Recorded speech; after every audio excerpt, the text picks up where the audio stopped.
Isa pang biktima ng dimanoy rapist na driver ng Colorum van ang nagtungo sa CIDG o Criminal Investigation and Detection Group. Tadyak, suntok at sabunot ang inabot ng suspect nung nakaharap ang biktima. May ibang kasabwat daw noon ng suspect nung isagawa ang panggagahasa. May report si Oscar Oida.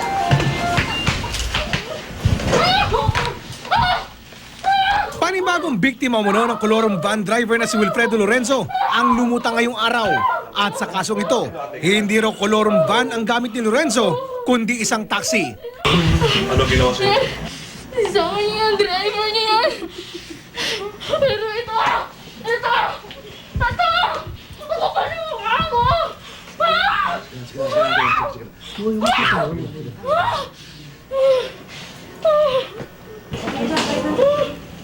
Ayon sa biktimang kinilala lamang na si Faith, pasado alas 2 daw ng madaling araw noong April 5 nang masakyan niya mula Makati City ang taxi na minamaneho ni Lorenzo.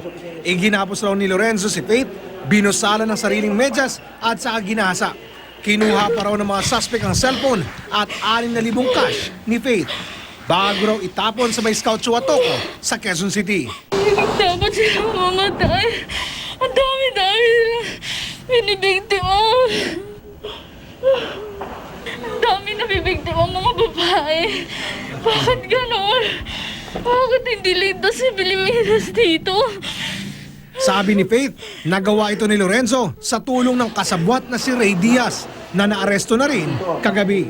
Apparently, itong isa nanggaling dun sa, Rodel, nanggaling dun sa trunk. Tapos pinalabas ni Wilfredo at yung isa, si Ray, ang nag-drive. While itong si Wilfredo, Lorenzo ang humalay dyan sa ating biktima. Hindi nagbigay ng pahayag si Diaz tungkol sa akusasyon. Pero ang sabi niya, hindi raw niya gaanong kakilala si Lorenzo. Nagmaniwa ko, biglang sumakayan. Hindi ko talaga alam kung anong trabaho niya.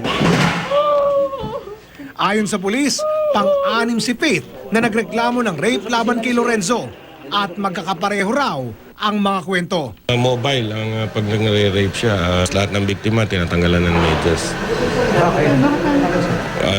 Ewan ko kung petis nila yun, tapos either ginagawang panali, tinatali sa kamay. Oscar Oida, GMA News.